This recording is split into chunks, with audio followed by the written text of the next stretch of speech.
Hi, my dear beautiful peoples in the world. உலக மக்களே, good morning. இன்னைக்கு ஞாயிற்றுக்கிழமை.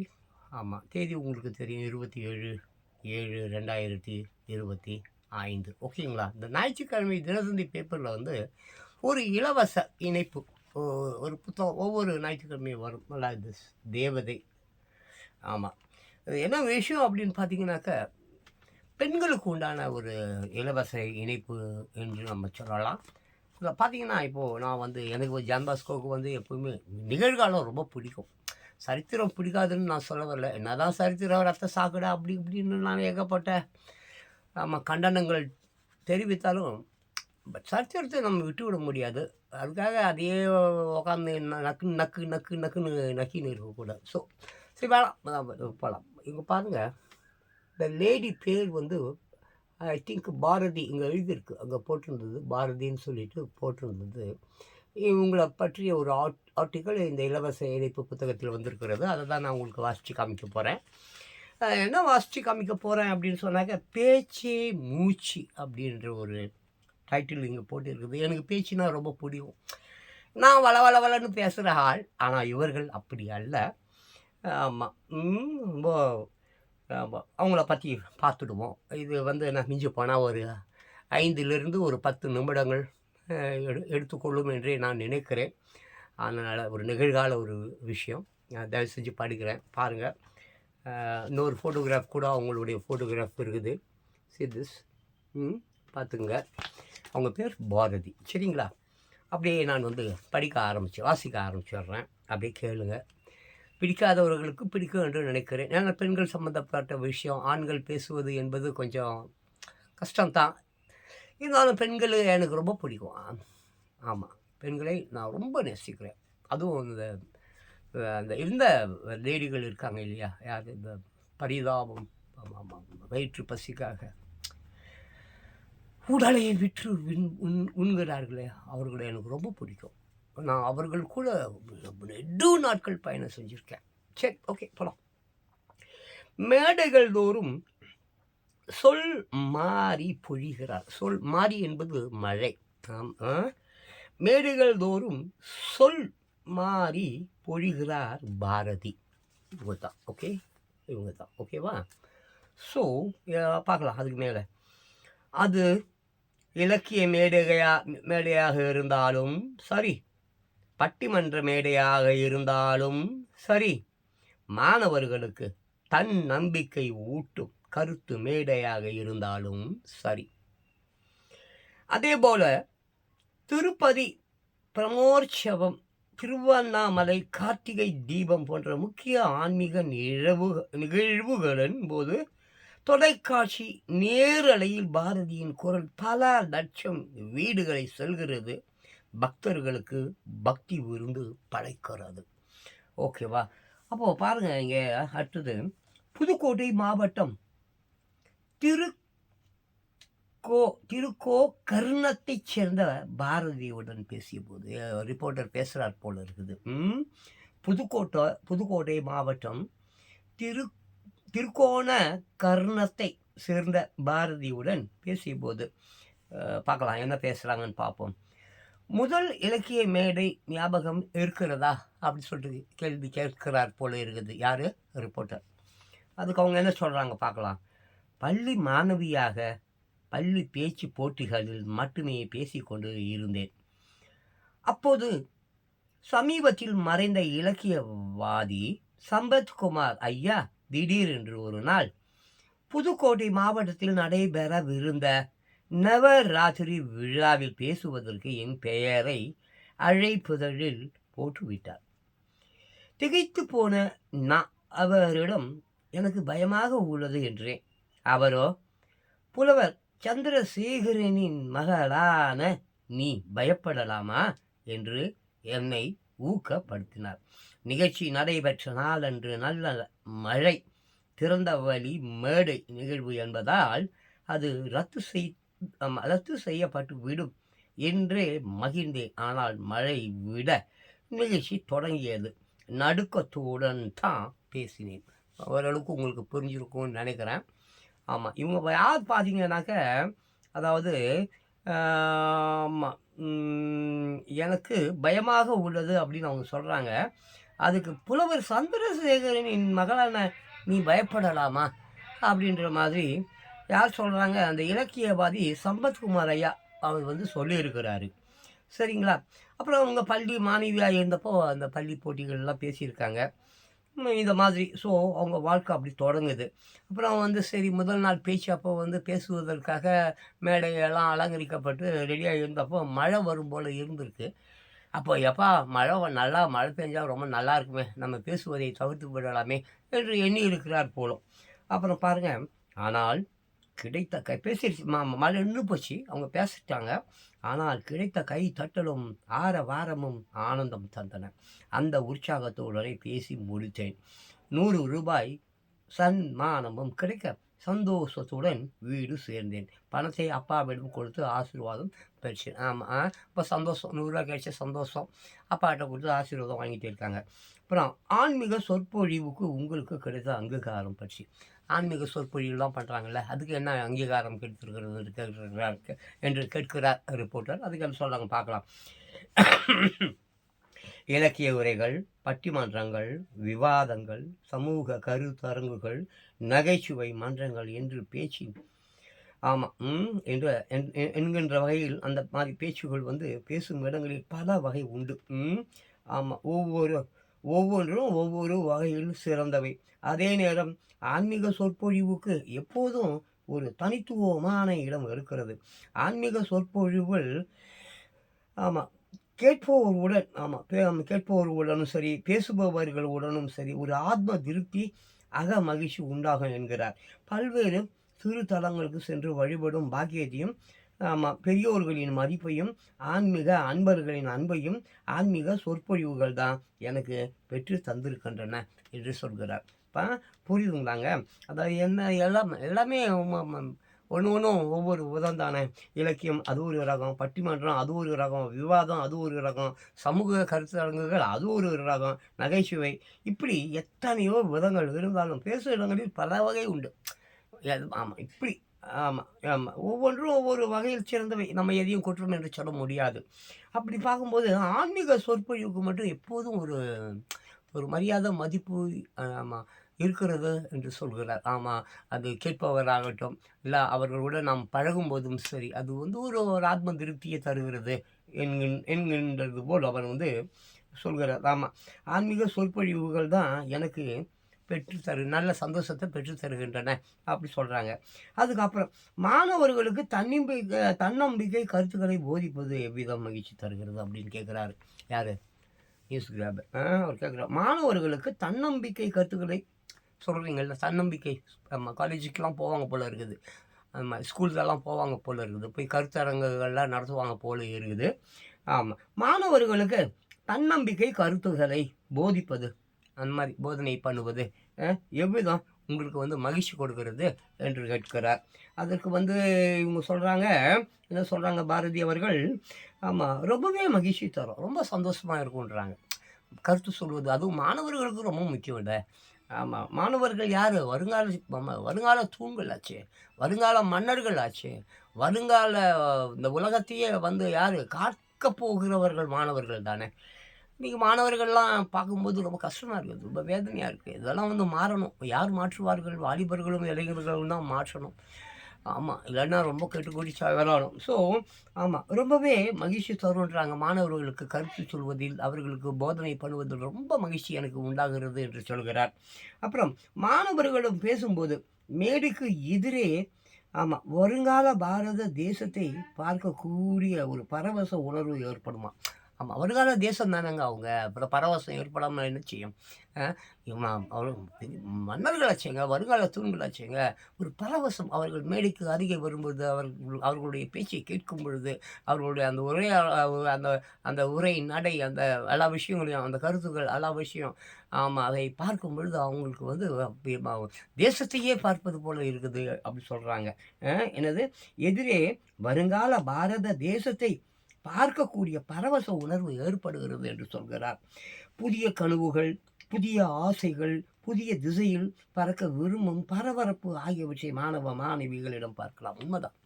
மாணவிகளிடம் ஏகப்பட்ட லட்சக்கணக்கான கோடிக்கணக்கான ஆசைகள் இருக்கிறது. பட் ஆசைகள் இருக்க வேண்டியது தான். புத்தர் சொல்கிறார், ஆசையே அறமையை ஒழிக்க வேண்டும் என்கிறார். பற்றற்று இரு என்கிறார். ஆமாம், நம்ம ஜான் பாஸ்கோ மாதிரி நல்லா தாடியை வளர்த்துக்கிட்டு அலங்கோலமாக இரு, பார்க்கறதுக்கே வந்து ஒரு கேவலமான ஒரு தோற்றத்தில் நீ இரு, பட் ஆனால் மனதை மட்டும் அழகாக வைத்துக்கொள்ள வேண்டும். ஆமாம், இது என்னும் கருத்து. இங்கே அவங்க என்ன சொல்கிறாங்கன்னா, ரொம்பவே மகிழ்ச்சி தரும். மாணவர்களிடம் பேசும்போது மேடைக்கு எதிரே வருங்கால பாரத தேசத்தை பார்க்கக்கூடிய ஒரு பரவச உணர்வு ஏற்படும் என்கிறார். புதிய கனவுகள் உள்ள அந்த மாணவர்கள் மாணவிகள், அப்புறம் புதிய ஆசைகள் உள்ள அந்த மாணவர் மாணவிகள், அப்புறம் புதிய திசையில் ஆமாம் பறக்க விரும்பும். அதெல்லாம் ரைட்டு தான். ஆனால் புதிய திசையில் இவர்கள் பறக்கவில்லை. ஆமாம், ரொம்ப தப்பான செயல்கள் இன்று மாணவர்களிடம் வந்து கொடிய கேவலமான குடி அது போத கீத கண்ட இடங்களில் வந்து கலாச்சார கேடு, கண்ட நண்பர்களுடன் கெட்ட பழக்க வழக்கங்கள். ஆமாம், கல்யாணம் செய்து கொண்டு கூட கள்ளக்காதலர்களின் உறவு, குழந்தைகளை கொள்வது, இப்படி போய்விட்டாங்க. இதெல்லாம் மாறணும். இதை மாற்றுவதற்கு இன்றைய இளைஞர்களும் வாலிப பெண்களும் முன் வரணும். ஆமாம், எல்லாரும் செல்ஃபோன் வச்சுருக்கீங்க. இது எல்லா குற்றங்களையும் வந்து கேமராவால் மட்டும்தான் தடுக்க முடியும். இப்போ இந்த சூழ்நிலைக்கு இந்த கேமராக்கள் வந்து ரொம்ப முக்கியம். அதனால் வீட்டுக்கு வீடு கேமராக்கள் பதித்து வையுங்கள். ட்ரோன்கள் உபயோகத்தில் வர வேண்டும். அப்போ தான் வந்து குற்றங்களை எளிதாக வந்து கண்டுபிடிக்க முடியும். நமது அரசாங்கம் வந்து இந்த ஆமாம் டிடெக்டர்ஸ், நிறைய டிடெக்டர்ஸ் இருக்குது. ஆமாம், ஹிப்னாட்டிசம், மெஸ்மரிசம், ஊடுயிசம், இந்த மாதிரி பொய் பேசுகிறவர்கள், திருடுபவர்கள், அயோக்கியத்தனம் பண்ணுபவர்கள், இவர்களை வக்கீல், சட்டம், நீதிபதியெல்லாம் வந்து விசாரிக்க வேண்டிய ஒரு அவசியமே இல்லை என்கின்ற அளவில் இன்றைக்கி மிஷின்ஸ் ஆமாம் அதிகாரம் செலுத்தி கொண்டு இருக்கிறது. ஸோ தமது அரசாங்கம் வந்து நிறைய மிஷின்ஸுங்களை ஆமாம் இந்த ஒரு ட்ராக்கர், அந்த ட்ராக்கர் ஒன்று இருக்கும். ஹார்ட்டில் பொய் சொல்கிறான்னாக்கா வந்து நான் அந்த மிஷின் சொல்லுவோம் பொய் சொல்கிறான், இவன் திருடி இருக்கானா அது வந்து காட்டி கொடுத்துடும். எல்லா விஷயத்தையும் இன்றைக்கி கண்டுபிடிப்பதுக்கு இவ்வளோ செகண்டில் ஆமாம் நிறைய ஏகப்பட்ட கண்டுபிடிப்புகள் வந்துருச்சு. ஆமாம், இந்த இந்த போஸ்ட்மார்ட்டம், இந்த மாதிரி ஏகப்பட்டங்க அப்படி செகண்டில் கண்டுபிடிக்கலாம். பட் அரசாங்கம் முன் வர மாட்டேங்குது. காரணம் என்னென்னா, மொத்த பேரும் குற்றவாளியாக இருக்கிறான். அரசாங்கத்தில் இருக்கிறவனும் குற்றவாளியாக இருக்கிறான், அடிமட்டத்தில் இருக்கிறவங்க குற்றவாளியாக இருக்கிறான். ஸோ பயப்படுறான். ஐயோ இந்த மிஷின்ஸ் எல்லாம் வந்தால் நம்ம மாட்டிப்போமே, ஐயோ கேமராங்க அங்கே கேமரா வச்சுட்டா நம்மளும் மாட்டிப்போமே. அப்போ நம்மளை மாட்டிக்கிறதுக்கு கேமரா வந்து மிகப்பெரிய ஒரு விரோதி. ஸோ கேமரா அங்கே வைக்கப்படக்கூடாது. கேமரா அப்படியே எவனா வச்சுருந்தா கூட அதை உடச்சிடணும், இல்லை அதை திருடி கொண்டு போய் கைலாங்கடையில் போட்டுடணும். இப்படியே அரசியல்வாதிகள், மக்கள், அதிகாரிகள் எல்லோரும் இப்படியே வாழறாங்க. எங்கேயுமே கேமராக்கள் வச்சாலும் வேலை செய்வது இல்லை. இதெல்லாம் வந்து மாறணும். அப்போ தான் உலகமும் மாறும், மக்களுக்கும் எந்த பிரச்சனையும் இல்லாமல் அவங்களும் நிம்மதியாக வாழ முடியும். இது அரசாங்கம் முன் வைக்காது. பட் மாணவர்கள், அதான் இளைஞர்களும் வாலிப பெண்களும் நிறைய போராடினா, நிறைய கேள்விகள் கேட்டால், நிறைய கூட்டங்கள் நடத்தி இதை வந்து அவர்களுக்கு வந்து விழிப்புணர்வு உருவாக்கணும். அப்படி தான் இது வந்து நல்லா வர்றதுக்கு வாய்ப்பு இருக்குது. இல்லை நல்லா வரவே வராது. இவ்வளோ ஆண்டுகள் இல்லாமல் இனிமேல் புதுசாக நல்லா வந்துட போது தானே. அதனால் வந்து ஸோ இது மாதிரி இருக்குது. பாருங்கள், ரொம்ப அழகாக சொல்கிறாங்க. ரொம்பவே மகிழ்ச்சி தரும். மாணவர்களிடம் பேசும்போது மேடைக்கு எதிரே வருங்கால பாரத தேசத்தை பார்க்க கூடிய ஒரு பரவச உணர்வு ஏற்படும். அந்த மாணவர்கள்கிட்ட வர அவங்களுக்கு அப்படி ஒரு உணர்வு ஏற்படுமா. புதிய கனவுகள், புதிய ஆசைகள், புதிய திசையில் பறக்க விரும்பும் பரபரப்பு ஆகியவற்றை மாணவிகளிடம் பார்க்கலாம். அவர்களின் சின்ன குறும்புகள் கூட, என்னது சின்ன குறும்புகள் கூட ரசிக்கக்கூடியவையே. அப்படி சொல்கிறாங்க. உண்மைதான். மாணவ செல்வங்கள் வந்து பார்த்தீங்கன்னு சொன்னாக்க சின்ன பாப்பா 8 வயசுக்கு கீழே இருக்கிற பாப்பாலாம் ரொம்ப ஸ்மார்ட்டாக இருக்காங்க. ரொம்ப ஆங்கிலமெல்லாம் செம்மையாக விளையாடுறாங்க. அப்பா பார்க்கும்போதே ரொம்ப மகிழ்ச்சியாக இருக்குது. அன்றைய காலங்களிலெல்லாம் பார்த்தாக்க 20 வயசு 25 வயசு ஆண் பெண் மக்கா இருக்கும், அறிவு இல்லாமல் இருக்கும், படிப்பறிவு இல்லாமல் இருக்கும். இப்போவும் அது அப்படியே தான் இருக்குது. அன்றைக்கி 20 வயசுலேயே படிக்கல போல வரல. இன்றைக்கும் அது 60 வயசு 70 வயசு 80 வயசு ஆகுது. இப்போவும் அப்படியே தான் இருக்குது. ஆனால் இன்றைய 8 வயதுக்கு கீழே இருக்கிற குழந்தைகள் எல்லாம் வெரி ஸ்மார்ட், பயங்கர ஸ்மார்ட். ஆங்கிலம் ஆகட்டும், நிறைய கேம்ஸ் அது இதுன்னு போகிறாங்க. நிறைய குழந்தைகள் கெட்டு போகுது. எப்போ தெரியுமா? 8 வயதுக்கு மேலே. இதுக்கு என்ன தெரியுமா மூலாதார காரணம்? செல்ஃபோன் தான், பெற்றோர்கள் தான். பெற்றோர்கள் சரியில்லை. எந்த காலத்திலையும் பெற்றோர்கள் சரியில்லை என்றால் குழந்தைகள் நிச்சயமாக சரியாக வரவே வராது. அதனால் தேவையில்லாத எதிர்பார்ப்பெல்லாம் கனவெல்லாம் காணாதீங்க பெற்றோர்களே. ஏன்னா நீங்கள் சரியில்லை இல்லையா? நீங்கள் திருந்தாதானே உங்கள் குழந்தைங்க திருந்தோம். ஸோ அப்படி போகுது விஷயம். அது வேண்டாம். அவங்க சொல்லலை, இது நான் சொன்னேன். அவங்க சொல்வது என்னவென்றால், அவங்க இந்த சின்ன சின்ன குறும்புகள் கூட ரசிக்கும்படியாக இருக்குன்னு தான் அவங்க சொல்கிறாங்க. ஆமாம், நான் தான் கண்ணாமண்ணான்னு இடையில இடையில பேசுவேன். அதை கருத்தில் கொள்ளாதீங்க. சரிங்களா? அவர்களிடம் எப்போதும் நேர்மறை சிந்தனையை தான் வலியுறுத்தி பேசுவேன். நேர்மறை மீன்ஸ் வாட்? ஆமாம், புறம்போக்குத்தனமான விஷயங்கள் அல்ல. ஆமாம், மேற்கோள்கள். ஆமாம், உயர்தர விஷயங்கள். ஆமாம், ஆமாம், வானமே எல்லை என்று சொல்லும் அளவிற்கு உண்டான அற்புதமான விஷயங்கள், நற்செயல்கள், புண்ணிய செயல்கள், இப்படிப்பட்ட விஷயங்களை தான், நேர்மறை சிந்தனைகளை தான் வலியுறுத்தி பேசுவேன். தேச தலைவர்கள் தமிழ் இலக்கியம், நாள் இதழ் வாசிப்பு, தன் நம்பிக்கையை வளர்ப்பது, தலைமை பண்பு குறித்து எடுத்துரைப்பின் இதெல்லாம் பற்றி அவங்க பேசுவாங்க போல இருக்குது. உங்களின் கம்பன் கழக பயணம் குறித்து, உங்களின் கம்பன் மீன்ஸ் வாட்? நம்ம கவிஞர் கம்பன். சரியா? எதுக்கு அவரை பற்றி நம்ம பேசிக்கின்னு, நம்மளை பற்றி நம்ம பேசுவோம். ஜான் பாஸ்கோ தான் சரித்திரத்தை திட்டுறனே, நிகழ்காலம் தான் ஜான் பாஸ்கோவுக்கு முடியும். நேற்று சப்போச்சுப்பா, நாளைக்கு எவனுக்கு பார்த்து தெரியும். இன்றைக்கி ஜாலி, சந்தோஷம், ஆட்டம் பாட்டம் கொண்டாட்டம், உண்மை நேர்மை உழைப்பு, இதுதான். நல்ல தூக்கம், நல்ல அமைதி. சரியா? ஓகே, போகலாம். உங்களின் கம்பன் கழக பயணம் குறித்து அதுக்கு அவங்க என்ன சொல்கிறாங்கன்னு பார்ப்போமா? என்னுடைய இலக்கிய அனுபவத்தை செழுமை பெற செய்தது கம்பன் கழகம். கம்பன் கழகம் தான் இவங்கள அவங்களுடைய அறிவை, இலக்கியத்தை எல்லாம் செழுமை செய்திருக்கிறது என்று சொல்கிறாங்க. பள்ளி நாட்களிலேயே என்னை மேடை பேச்சாளராக அங்கீகரித்தது அதன் மேடை. ஆமாம் ஆமாம், அப்போவே போல இருக்குது.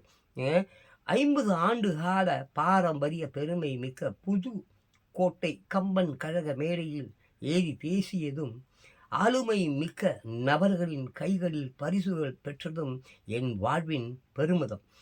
ஆமாம், பேச்சு ஒரு புறம் இருக்க, கம்பன் கழகத்தின் நிர்வாக பொறுப்பில் இருந்து செயல்படும் பெரும் பேரும் எனக்கு கிடைத்தது. ஆமாம், அந்த கம்பன் கழகத்தில் இவங்க ஐ திங்க் மெம்பரோ ஏதோ பதவியில் ஏதோ இருக்காங்க போல இருக்குது. அதான். ஸோ 50 ஆண்டுகளாக வேற சொல்கிறாங்க. 50 ஆண்டு காலம் பாரம்பரிய கழகம் போல் இருக்குது கம்பன் கழகம். அதை மனதில் வச்சுங்க. புதுக்கோட்டை மெயின் ஊர் புதுக்கோட்டை. சரிங்களா?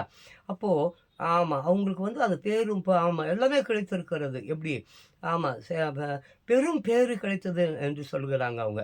அப்புறம் புதுக்கோட்டை கம்பன் கழகத்தில் எனது தந்தை முக்கிய பேச்சாளர் என்பதால் இதை எனது தாய் வீடாகத்தான் கருதுகிறேன். அது அவங்க அப்பா சிறந்த பேச்சாளர் போல இருக்குது கம்பன் கழகத்தில். அதனால் அவங்க அப்படி சொல்கிறாங்க. சரிங்களா? பேச்சு என் மூச்சு என்றால் இதுதான் தலைப்பு. பேச்சு என் மூச்சு. பார்த்தீங்களா? பேச்சே என் மூச்சு எங்கே இருக்குது. இதுதான் தலைப்பு. பார்த்தீங்களா? பேச்சு என் மூச்சு என்றால் எழுத்து என் இதயம் என்கிறார். பேச்சு என்னுடைய மூச்சு என்றால் எழுதுவது என்பது என்னுடைய இதயம் என்று சொல்கிறார். நம் சிந்தனைகளை சிதறாமல் எழுத்தில் வடிப்பது சற்று சிரமமான விஷயம்தான். உண்மைதான், ரொம்ப கஷ்டம். எழுத்தில் எழுதுவது என்பது சாதாரண ஒரு விஷயம் அல்ல. நானும் எழுதுவேன் தான். பட் சும்மாலாம் உட்காந்துன்னா துட்டுக்கெல்லாம் நான் எழுத மாட்டேன். கண்ணா முன்னான்னு சொல்லிட்டு இந்த காசுக்கெல்லாம் எழுத சொல்லுவாங்க, நான் எழுத மாட்டேன். எப்போ எனக்கு தோணுதோ அப்போ மட்டும்தான் எழுதுவேன். எனக்கு எழுத தோன்றவில்லை என்றால் நான் எழுதவே மாட்டேன், தொடவே மாட்டேன். ஆமாம், ஓகேவா? ஸோ அப்போது அந்த மாதிரி விஷயந்தான். எப்போதுமே எதையாவது எழுத வேண்டும் என்ற நோக்கத்தோடு நான் பேனா பிடிப்பதில் வெரி குட். நான் சொன்னது தான் அவங்க சொல்கிறாங்க. எப்பொழுதுமே பேனாவும் கைமாலாம் இருக்கக்கூடாது. சொல்லும், எழுதுடான்னு சொல்லும், அப்போ போய் எழுதணும். சும்மாலாம் உட்காந்துன்னு எழுதக்கூடாது. அது சினிமாக்காரங்க உட்காந்து எழுதின்னு இருப்பான், பாடல் ஆசிரியர் பண்ணுவான், கவிதை எழுதுறான்னுவான். எப்போ என்ன பார்த்தாலும் ஒரு ஜிப்பாவை போட்டுக்கின்னு, இல்லை ஒரு கருமத்தை கிஞ்சாவை குடிச்சிக்கின்னு ஏதாவது பண்ணிக்கின்னு எழுதின்னு இருப்பான். That is too bad. ஒரு நல்ல எழுத்தாளர் என்பவர் தோன்றும் அவனுக்கு இதை எழுது என்று. அப்போ அவன் பிராணன் அப்படியே துடிக்கும். எழுதுடா எழுதுடா எழுதுடா, அப்போ தான் எழுதணும். அது நல்லதோ கேட்டதோ அப்போ தான் எழுதணும். சரியா? ஓகே. அப்புறம் எதையாவது எழுத வேண்டும் என்ற நோக்கத்தோடு நான் பேனா பிடிப்பது இல்லை. நான் தேடி பிடித்தவை, நாடி கற்றுக்கொண்டவை, பயணங்களில் அனுபவப்பட்டவை, அப்புறம் ஆன்றோர் சான்றோர்களின் கருத்துக்கள் ஆகியவற்றின் எழுத்தின் வாயிலாக பிறருடன் பகிர்ந்து கொள்ள பிரியப்படுகிறேன். நல்லா இருக்குது, அருமையாக இருக்குது இந்த விஷயம். எனக்கே ரொம்ப பிடிச்சிருக்குங்க. ஆமாம், ஆன்றோர் சான்றோர் போனது வந்தது. நான்லாம் பார்த்தீங்கன்னா இந்தியாவே சுற்றியிருக்கேன். அங்கே ஏழைகள் படும் பாடு, அவர்கள் படக்கூடிய கஷ்டம், நஷ்டம், துன்பம், கின்பம், துயரம், கீரம் அதெல்லாம் சேர்ந்து தான் என்னை வந்து கோபமடை செய்கிறது. நான் பேசும்போது சில நேரங்களில் கெட்ட வார்த்தைகள் பேசுகிறேன். ஆமாம், இந்த கெட்ட வார்த்தைகள் கோபத்தின் என்னது வெளிப்பாடு தான். மற்றபடி சரி, ஓகே, அது நம்ம அங்கே அது என்னை பற்றி பேசலை, ஓகேங்களா? ஸோ அவங்க என்ன சொல்கிறாங்க மறுபடியும் பாருங்கள். பேச்சு என் மூச்சு என்றால் எழுத்து என் இதயம்.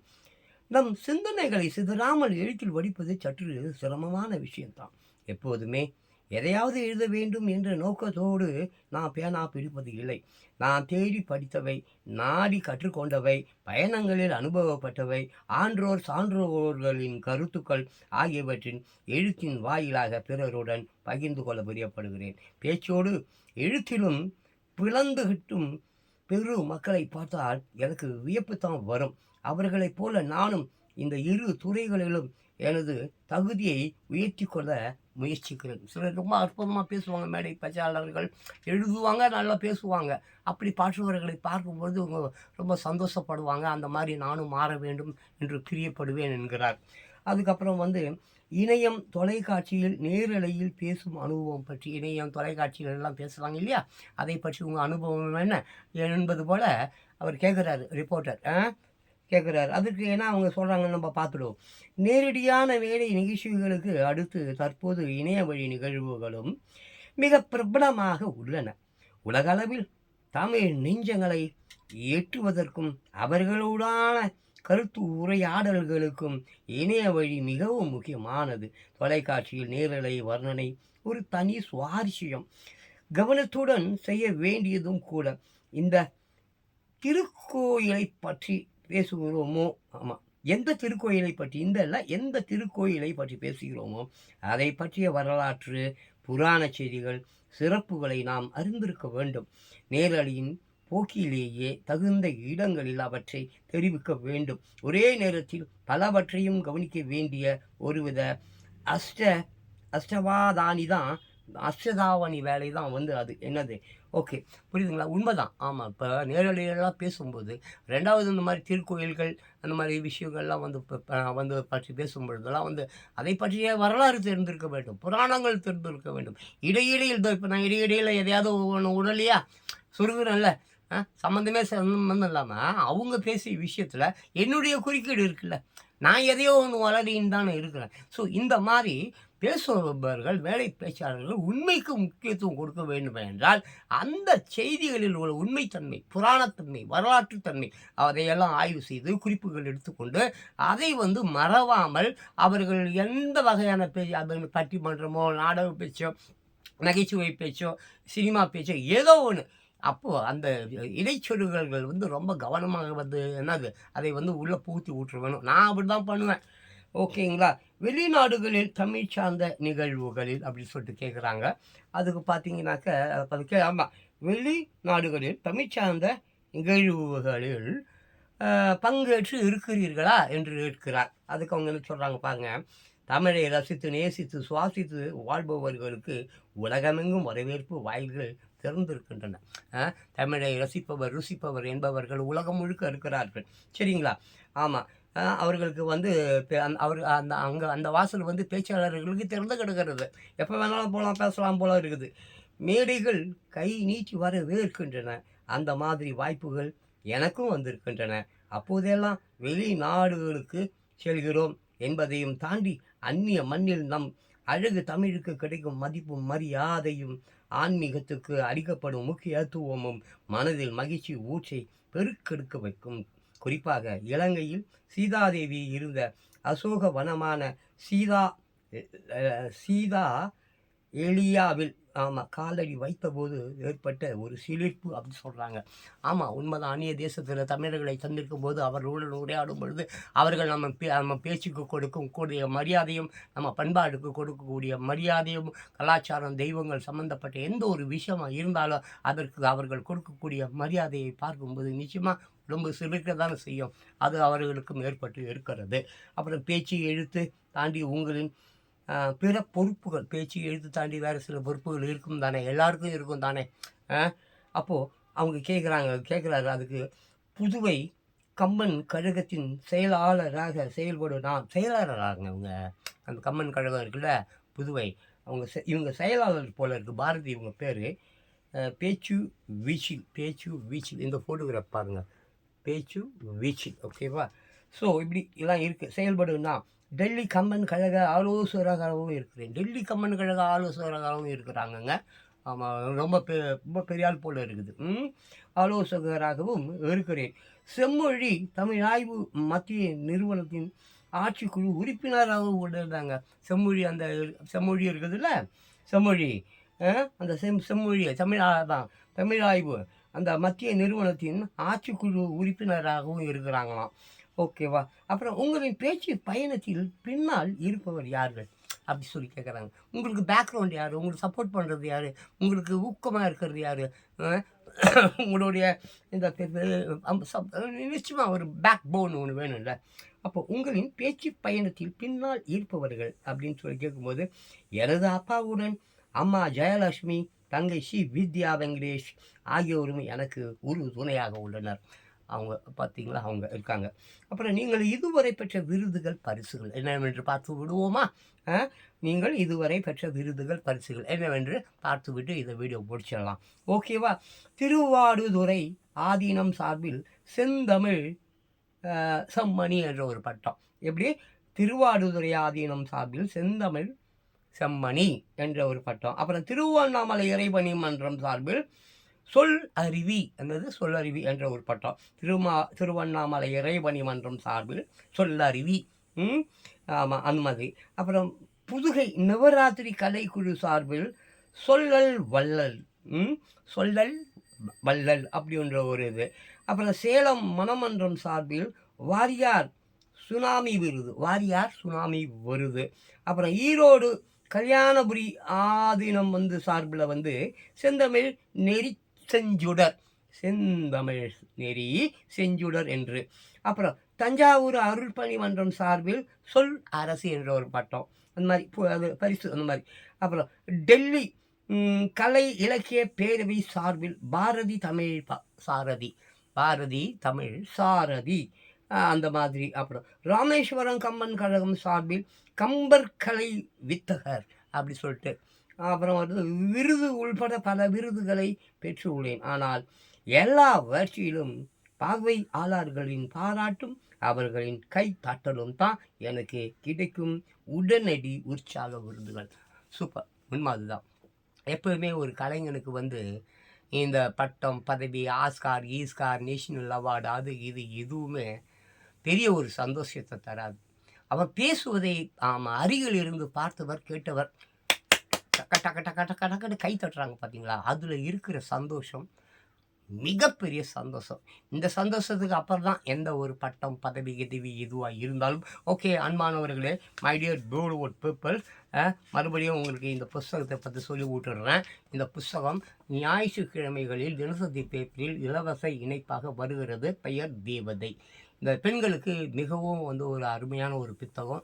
ஏகப்பட்ட விஷயங்கள் இது உள்ளே இருக்கும். இப்போ நம்ம பேச்சே மூச்சு என்று பாரதி அவர்கள் உடைய கட்டுரையை தான் இந்த புத்தகத்தில் இருந்து நான் படித்தேன். ஸோ இது படித்ததில் பிடித்தது. ஓகேவா? தேங்க்யூ. பாய். அடுத்த வீடியோவில்